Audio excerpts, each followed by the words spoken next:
Good morning, evening, or night. Wherever you are, welcome to WHAM today. Take a deep breath, clear your mind, and let's drift through the whispers of today's world, one quiet thought at a time.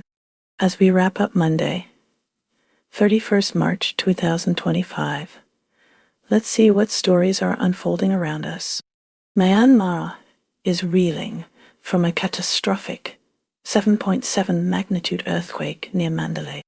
The death toll has exceeded 1,700, with 3,408 people missing, and at least 2,376 injured.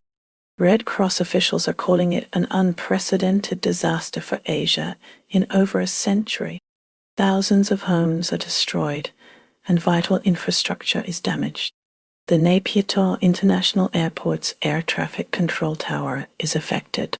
Highways, bridges, and about 150 mosques and pagodas also sustained damage. Rescue workers are struggling to find survivors amid aftershocks, often with limited resources. A two-story nursery collapsed with children trapped inside, and many are missing in a collapsed high-rise. Bodies are decomposing under the rubble. The earthquake's frequency matched the natural vibration of buildings, increasing the damage. The ongoing civil war and the military junta's internet restrictions, in place since 2021, are hindering international aid. The healthcare system was already strained before the earthquake. The National Unity Government, NUG, has suspended attacks and appealed for international aid to areas under its control. China, Russia, and other nations have sent emergency teams, but the U.S. response has been slow. The World Health Organization, WHO, has dispatched 3 tons of medical supplies. Muslim worshippers gathered near a destroyed mosque for Eid al-Fitr prayers. Many in Myanmar wonder if the disaster signals potential regime change. Thailand felt the impact of the Myanmar earthquake as well, with a high-rise building collapsing in Bangkok. Patients evacuated from a Bangkok hospital are receiving treatment in a sports hall. The NHK Asia Bureau's office in Bangkok also felt the earthquake's effects. United States. The Trump administration has asked the Supreme Court to allow deportations under the Alien Enemies Act, bypassing due process. Donald Trump suggested he might seek a third term as president, stating that there are methods to circumvent constitutional limits. Legal protections are being revoked by the Department of Homeland Security, DHS, for 532,000 Cubans, Haitians, Nicaraguans, and Venezuelans in the U.S. under a humanitarian parole program. Secretary of State Marco Rubio has revoked 300 or more visas to support President Trump's deportation push, targeting criminals and those involved in campus movements, including some permanent U.S. residents. President Donald Trump is trying to broker a ceasefire between Ukraine and its Russian invader, and has been pushing Mr. Zelensky to sign an agreement to give U.S. firms exclusive access to Ukrainian rare earth minerals. President Donald Trump says reciprocal tariffs will target all countries that charge fees on U.S. exports.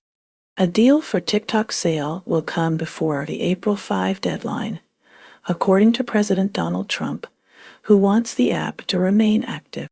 President Donald Trump said there will be bombing if Iran fails to make a peace deal, however. It's unclear whether the operation would be coordinated with Israel.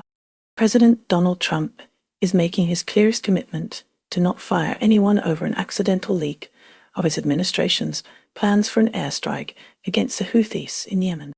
U.S. measles cases till March surpasses all of 2024, with Texas and New Mexico reporting 327 and 43 cases, respectively. Passenger flight and Air Force jet diverted from potential collision at D.C. airport after receiving instructions to divert and prevent a possible collision. President Donald Trump's efforts to deport foreign students who participated in pro-Palestinian demonstrations are getting help from private groups that use facial recognition technology to identify masked protesters. President Donald Trump and his officials have accused pro-Palestinian protesters and others of being pro-Hamas In response, many protesters have said they were speaking out against Israel's actions in Gaza. Federal appeals court lifts order blocking Elon Musk's Doge from further cuts at USAID, likely constitutional, overturning previous ruling. The U.S. Education Department warned of cuts in federal funding for universities if they continued with DAI programs, resulting in the University of Michigan shutting down its DA office. The Trump administration is invoking a decades-old law to target members of the Tren de Aragua gang seeking to understand the gang's origins and reach. U.S. District Judge Brian E. Murphy ruled that people with final orders of removal must have a meaningful opportunity to argue that being sent to a third country presents a level of danger deemed worthy of protection. Philippines. Moving to the Philippines, Defense Secretary Pete Hegseth met with President Ferdinand Marcos in Manila, pledging us support against China amid rising tensions and Hegseth's own scandal over leaked military strike plan. University of Minnesota.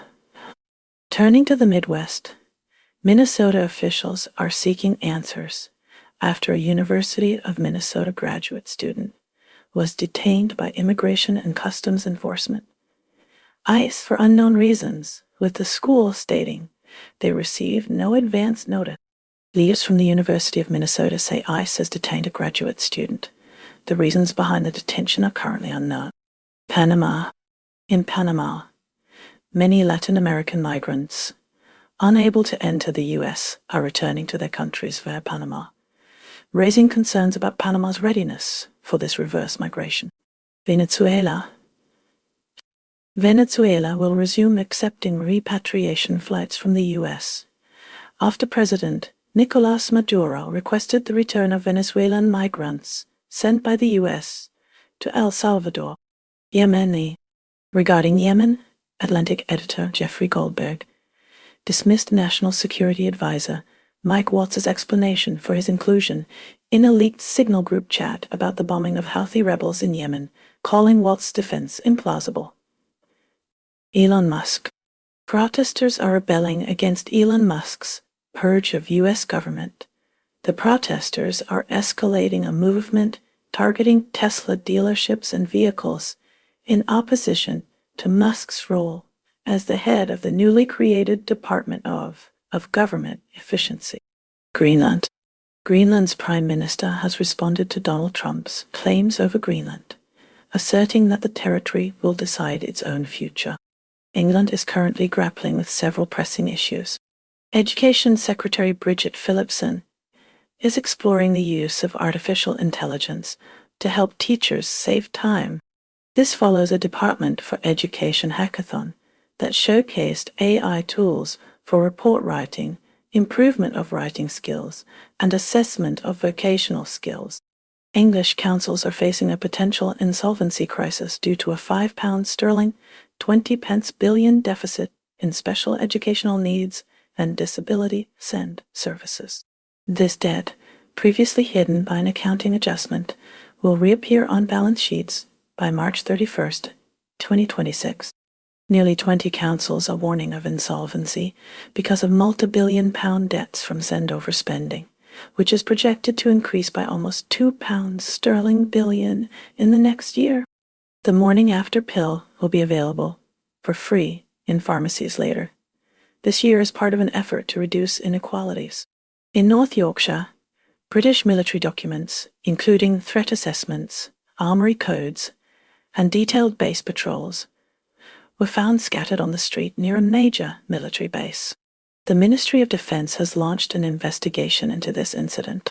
Police are offering a £10,000 reward for information regarding Alexander Slowly, a 16-year-old accountancy student who disappeared from Islington, London, in August 2008. His case was reopened in 2019. A man arrested on suspicion of murder after a house fire in Rushden, near Kettering, that killed a 4-year-old girl, a young man, and a woman, has been released and will not face further action. Adding to international matters, Centrebale, a charity founded by Prince Harry, is experiencing internal strife. Chair Sophie Chandauka has accused Prince Harry of harassment and bullying at scale after he and others left the organization. She alleges a campaign initiated by the Sussex Machine. Chandauka also claims that donors abandoned the charity after Prince Harry's relocation to the U.S., citing a significant correlation amidst media controversy. Sources close to former trustees have rejected these accusations as baseless. Focusing on upcoming international collaboration, Prime Minister Keir Starmer is pushing for a global effort to combat people smuggling gangs. He will urge world leaders at an upcoming London summit to treat these groups similarly to terrorists. Starmer aims to foster international cooperation to disrupt smugglers, drawing parallels to counter-terrorism strategies he employed as Director of Public Prosecutions. In Kenya, Ali Kololo, a man wrongfully convicted in the 2011 murder of British tourist David Tebet, is suing the Metropolitan Police.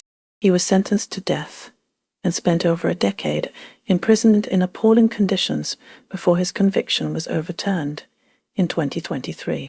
He alleges the Metropolitan Police played a role in his wrongful conviction. Israel's Prime Minister, Benjamin Netanyahu, expressed his openness to a hostage release agreement in Gaza, emphasizing that military pressure is creating vulnerabilities in Hamas's negotiation stance. He also insisted on Hamas's disarmament and the departure of its leaders from Gaza.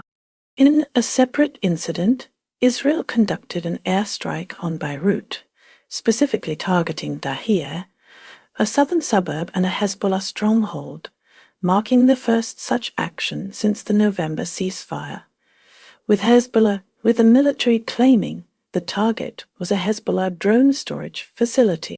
The Israeli military also acknowledged firing on ounces in Rafah, alleging they were deemed suspicious vehicles. Hamas has reportedly accepted a new ceasefire proposal that involves releasing 5 living Israeli hostages in return for Israel permitting aid into Gaza and implementing a prolonged pause in combat operations. A video of Israeli captive Elkanah Bohabat appealing for his release was also released by Hamas, following a proposal from Egypt and Qatar. Hamas has denounced the strike on ambulances in Rafah, calling it a war crime. The plight of Palestinian prisoners held in Israeli prisons is dire, with reports indicating that they were not informed about the deaths of family members in Israeli attacks. Among those detained without charges are a nurse, a civil servant, and a teacher. Ala Abu Zaid, a released Palestinian prisoner and head teacher of a school funded by UNRWA, learned that his wife and children were killed in an Israeli airstrike only after his detention by Israeli soldiers. Hungary's position on international law was clarified as Prime Minister Viktor Orbán declared that his country would not execute the arrest warrant issued for war crimes in Gaza. Donald Trump has expressed strong dissatisfaction with Vladimir Putin regarding the conflict in Ukraine, threatening potential tariffs of 25% on Russian oil exports if a truce is not agreed upon within a month. Trump's ultimatum follows Putin's criticism of Ukrainian President Volodymyr Zelensky's legitimacy, which Trump found infuriating. Finnish President Alexander Stubb corroborated Trump's growing impatience, suggesting a deadline around April 20. Stubb referenced Senator Lindsey Graham's proposed sanctions bill if Russia fails to accept an unconditional ceasefire. Trump did not rule out using force in Greenland and threatened to bomb Iran. Even as Trump pushes for a ceasefire after over 3 years of fighting, both Russia and Ukraine have intensified their aerial attacks. The United States has been more deeply involved in Ukrainian military operations than previously acknowledged, according to a New York Times investigation. Ukrainian officials have accused Russia of committing war crimes following attacks on Kharkiv city. These attacks resulted in numerous injuries, including those of children. A Ukrainian man with a hearing disability is torn between the tranquility of his new life in Japan and worry for loved ones in his war-torn homeland. Canada is navigating a complex landscape of political and economic hurdles under Prime Minister Mark Carney. Following his succession of Justin Trudeau, Carney is focused on revitalizing the Liberal Party amidst declining approval. His strategy includes firm opposition to what he calls the Trump storm. After the Canadian election on April 28, Carney's office detailed plans for negotiations to create a new economic and security relationship. This initiative was prompted by President Trump's imposition of a 25% tariff on the auto industry, leading Carney to present an auto industry survival plan in Windsor, Ontario. Despite these trade tensions, Donald Trump characterized a phone call with Prime Minister Carney as extremely productive.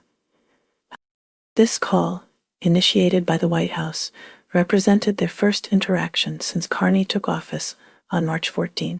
Defense expert Adam Chapnick notes that Trump's import taxes and expressed interest in Canada becoming the 51st state have increased patriotic feelings among Canadians.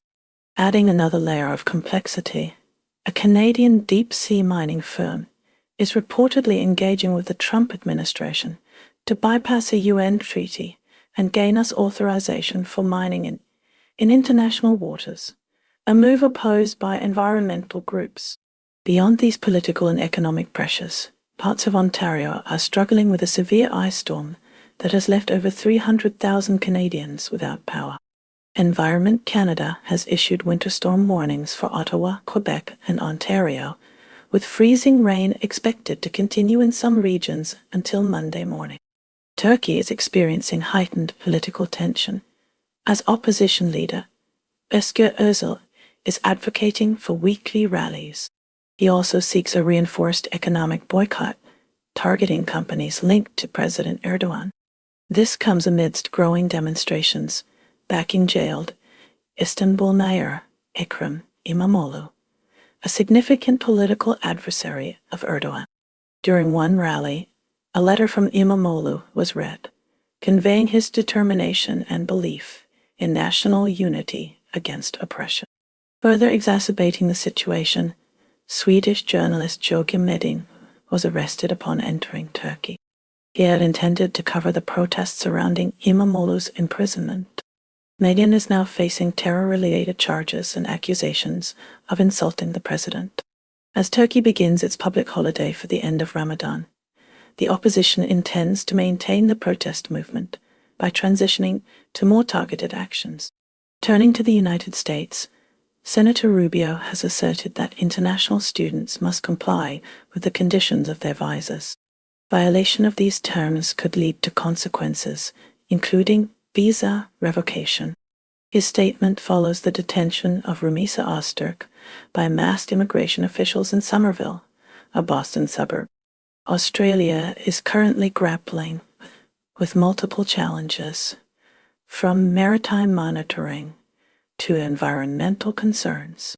Prime Minister Anthony Albanese voiced his desire for the Chinese research vessel Tansuo Yihao to cease operations off the Victorian coast. The Australian Defence Force is actively tracking the vessel's movements. Queensland is battling severe flooding, with Townsville expected to surpass its annual rainfall record in April.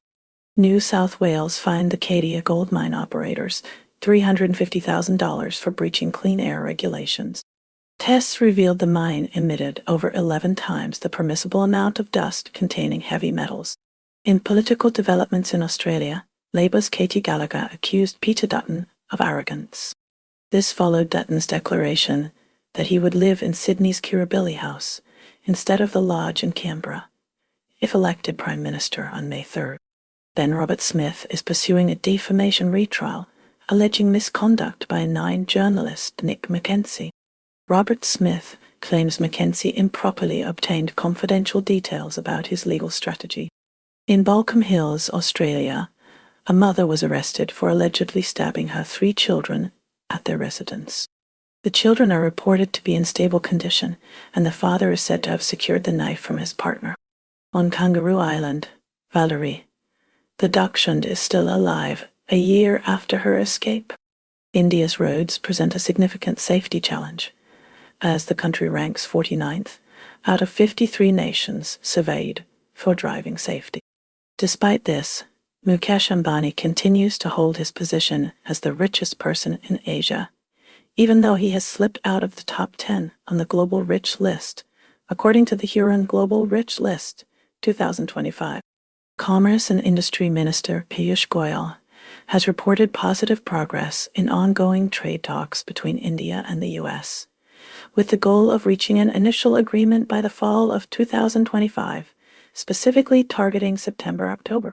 Social media platform X recently experienced a global outage, affecting users in India and elsewhere, potentially caused by a DDoS attack that lasted a couple of hours. In other news, West Bengal Chief Minister Mamata Banerjee spoke at Kellogg College, University of Oxford, on March 27, 2025, focusing on inclusive development and warning against societal division, though her address was interrupted by protesters bringing up the RG car issue, whom she described as left and ultra-left and communal friend. Turning to the United States, trade negotiations with India are underway with the aim of finalizing the first phase of a proposed agreement by the fall of 2025, aligning with the September-October timeframe.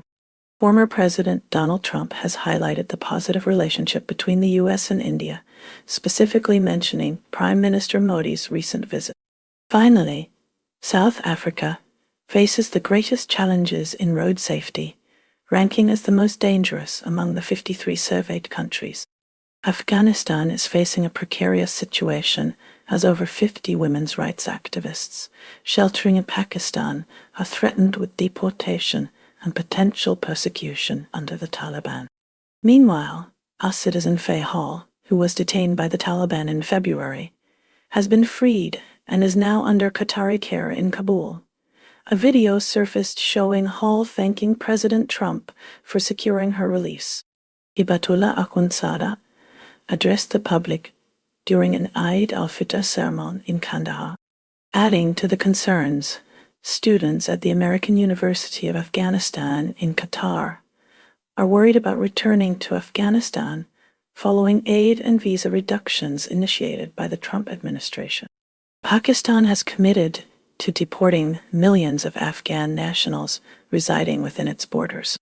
China is strategically repositioning itself within the global order through policy adjustments aimed at securing international agreements while reducing potential hazards. The country's influence on the international system is pronounced, particularly through the promotion of its unique economic framework on a global scale. Domestically, a new oil field has been discovered offshore near Shenzhen, with preliminary drilling operations suggesting a daily yield of 413 barrels of crude oil along with 68,000 cubic meters of natural gas. Shifting to trade, China, Japan, and South Korea have reached an agreement to strengthen trade partnerships within their region, a move designed to preempt the impacts of anticipated tariff increases. Bangladesh has been encouraged to see China as a valuable ally, with expectations of enhanced business collaborations between the two nations. In military activities, China executed a patrol within the South China Sea, delivering a caution to the Philippines after joint naval exercises conducted in the same maritime region by the United States, Japan, and the Philippines. Pakistan is currently embroiled in a controversy surrounding Mohammed Jawad Aziz, a Pakistani Canadian who stands accused of smuggling sensitive U.S. technology to entities linked to Pakistan's military and weapons programs. He allegedly used his Canadian company, Diversified Technology Services, to run this illicit procurement network. Separately, Pakistani forces claimed to have eliminated 12 terrorists in drone strikes, but this operation also resulted in the deaths of 9 civilians in Katlang, a remote area in the Martin district.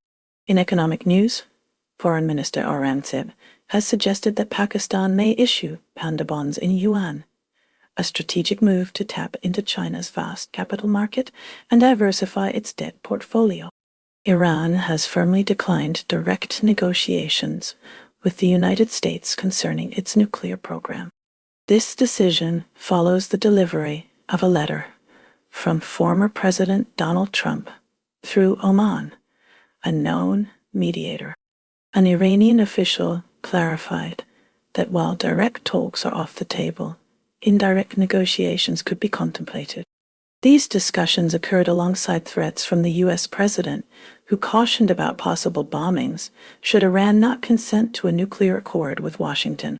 Furthermore, Iranian police forcibly dispersed a pro-hijab demonstration in close proximity to the parliament building. Reports suggest hundreds of officers participated in suppressing the protest, which unfolded amidst escalated security anxieties. Greenland's new Prime Minister, Jens Frederik Nielsen, affirmed that Greenland will determine its own future. This statement was a direct response to former President Trump's past interest in purchasing the territory. Vice President J.D. Vance's recent visit underscored the United States' continued interest in Greenland. The visit was seen as both a reconnaissance mission and a reminder of US interest. It was a modified version of a previous White House plan. The Second Lady was initially slated to participate in a Greenlandic pastime, but she did not ultimately attend. Japan is poised to legally recognize crypto assets as financial products, revising its financial instruments and Exchange Act under the Financial Services Agency, FSDA. Adding to Japan's significance on the global stage, Defense Secretary Pete Hegseth has lauded the nation as an indispensable partner in deterring China's growing assertiveness. To strengthen their alliance, the U.S. military command in Japan will be elevated to a new warfighting headquarters. Hegseth also participated in a memorial service on Iwo Jima, highlighting the enduring friendship and trust between the two countries and commemorating the fallen from World War II. Europe faces a multifaceted security landscape defined by a nuclear trilemma and a shifting geopolitical order. Italy's Prime Minister Giorgia Meloni navigates the complexities of far-right political movements and their resistance to moderation. Ukraine continues to receive support as the war in Ukraine persists, requiring Europe to balance assistance with its own security needs. The United States and Europe grapple with strained relations, stemming from disagreements over NATO, Greenland's strategic importance, trade, and approaches to the Russia-Ukraine conflict. Donald Trump's evolving relationship with Europe adds another layer of complexity, demanding careful management by leaders like Meloni. Egypt witnessed a tragic incident as the tourist submarine Sinbad, operated by Sinbad Submarines, sank in the Red Sea near Hurghada.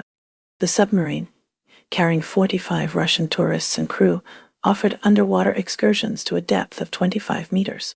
While emergency crews successfully rescued 39 individuals, 6 Russian tourists died. Among the survivors, 4 were admitted to intensive care, including at least 1 child. Investigations are underway to determine the cause of the sinking.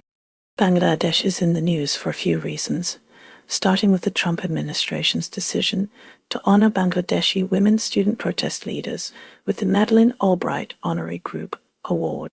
In other news from Bangladesh, former Prime Minister Sheikh Hasina faces accusations of plotting to overthrow the government. This case stems from a virtual meeting in December, attended by about 600 Awami League members. Police are alleging that the meeting involved a conspiracy to wage civil war in Bangladesh. Adding to the diplomatic activity, Chief Advisor Yunus met with Chinese President Xi Jinping. Yunus requested that China reduce interest rates on its loans to Bangladesh. He also asked for a waiver on commitment fees for projects funded by China. Nepal is facing escalating turmoil as pro-monarchy advocates push for the restoration of the monarchy, which ended in 2008. Recent demonstrations in Kathmandu in support of the monarchy have become violent. These clashes have led to at least 2 deaths and left dozens injured. Authorities have arrested over 100 demonstrators, for property damage during the unrest. A curfew is implemented in East Kathmandu to manage the escalating tensions, but it has since been lifted. Law enforcement has also apprehended leaders of the monarchist movement. Greenland found itself at the center of a diplomatic tussle after U.S. Vice President J.D. Vance's recent visit. Danish Foreign Minister Lars Løkke Rasmussen openly criticized the Trump administration in a video posted to social media. This followed Vance's remarks about Denmark's alleged underinvestment in Greenland's security. Vance also voiced support for increased U.S. involvement in Greenland and even suggested the possibility of Greenland's independence. This situation recalls President Trump's previous aggressive stance, including his statement that he would never take military force off the table when discussing the potential acquisition of Greenland. Myanmar experienced a powerful 7.7 magnitude earthquake near Mandalay, its second-largest city, at midday. The tremors were widely felt, reaching as far as Bangkok. Thailand witnessed the collapse of a 30-story skyscraper under construction in Bangkok due to the earthquake, trapping 43 workers. An Indian CEO in Thailand recounted the terrifying experience, noting their car swayed violently. Thailand will also be the destination for Prime Minister Narendra Modi's third visit, as confirmed by the Ministry of External Affairs. Palestine is mourning the loss of 15 bodies recovered by the Palestine Red Crescent during the search for a missing Gaza crew.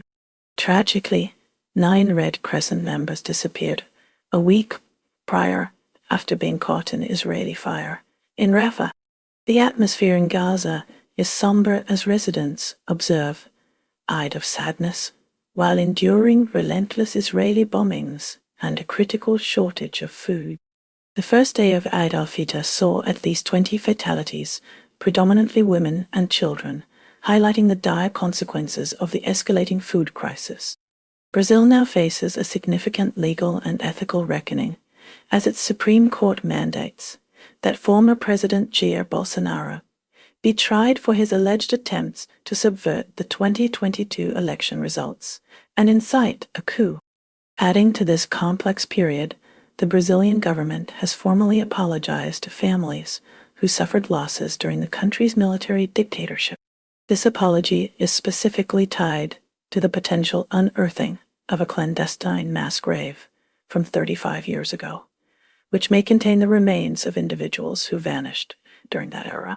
El Salvador's President, Nayib Bukele, received an endorsement from U.S. Homeland Security Secretary Kristi Noem regarding his governance and prison management. During her visit to El Salvador's terrorist confinement center on Wednesday, Secretary Noem was seen wearing a gold Rolex Cosmograph Daytona, drawing considerable attention on social media platforms. Haiti is struggling with a surge in armed violence, intensified by a flood of imported weapons. The country does not produce guns domestically. Federal authorities have intercepted numerous arms shipments headed for Haiti. Meanwhile, in Miami, the Haitian diaspora is exploring legal options to delay the deportation of Haitian nationals. They point to the pervasive violence and instability in Haiti as justification. Sudan's ongoing conflict sees paramilitary Rapid Support Forces, RSF, leader Mohamed Hamdan Dagalo Himeti, declaring that the battle against the Sudanese army continues. Himeti's statement is his first since the army forced RSF troops out of most of Khartoum the prior week. He characterized the RSF's retreat from the capital as a strategic move and promised a stronger return. South Sudan is on edge after First Vice President Riek Machar was placed under house arrest. This action has raised fears of a return to civil war. Machar's party claims his detention undermines the 2018 peace agreement. The United Nations has warned about the risk of renewed conflict in the country. France is currently grappling with legal and educational shifts. Marine Le Pen faces potential ineligibility for future elections. This stems from an ongoing trial concerning alleged misuse of European Union funds. Simultaneously, France is poised to introduce mandatory sex education in schools. Education Minister Elizabeth Bourne will spearhead the implementation of this new initiative. This marks a significant change after 25 years without such a nationwide mandate. Turning to Canada, Prime Minister Justin Trudeau is under pressure to address rising inflation. Critics argue his government's spending contributes to the problem. The Bank of Canada is also raising interest rates to combat inflation. This is impacting Canadian households and businesses. In the United States, the debate over abortion rights continues to intensify. This follows the Supreme Court's decision to overturn Roe v. Wade. Several states have enacted stricter abortion laws. Protests and legal challenges are ongoing across the country. The midterm elections in November could significantly impact the future of abortion access. Mexico is currently buzzing with a vibrant mix of entertainment and sports. Shakira's recent concerts have been a major highlight, selling out and drawing enormous crowds, marking a high point in the pop star's career. Simultaneously, in the realm of mixed martial arts, Brandon Moreno emerged victorious against Steve Erceg at UFC Mexico City Fight Night, winning by unanimous decision in their highly anticipated flyweight title eliminator bout. Laos is enjoying a tourism boom in its historic capital, Vientiane, following the launch of a new high-speed rail line, though this has also led to increased development, rising costs of living, and displacement of some residents. Turning to the South China Sea, the United States, Japan, and the Philippines have concluded joint naval exercises. This occurred just one day prior to China deploying a military patrol in the same region and issuing a warning to the Philippines. Shifting focus to commentary regarding Russia, appeasement is being viewed as an ineffective strategy, especially for President Trump. Russia seems to perceive Trump's deal-oriented tactics as favorable to their interests. Panama is grappling with an emerging crisis as numerous Latin American migrants, blocked from entering the United States, are rerouting back to their home countries through Panama. This reverse flow is testing Panama's capacity to respond effectively. Venezuela witnessed hundreds of its citizens flown home from Mexico, a repatriation effort that officials of the current Venezuelan regime are reportedly leveraging to bolster their public image. In Serbia, protesting students gathered outside the Informa TV building, a media outlet known for its pro-government stance. The students performed a symbolic decontamination act at the site. Hezbollah's leader has cautioned that if Israel's attacks on Lebanon continue unabated, and if the Lebanese state does not intervene, the group will consider taking matters into its own hands. Yemen has been hit by suspected U.S. airstrikes targeting areas under Houthi rebel control, including residential neighborhoods within the capital city of Sana'a. Saudi Arabia has announced the end of the fasting month of Ramadan, with Eid al-Fitr celebrations commencing across the Gulf region on March 30th, making Sunday the first day of the holiday. The United States, in coordination with the Somali government, conducted a strike against ISIS targets in Somalia, striking multiple ISIS Somalia targets.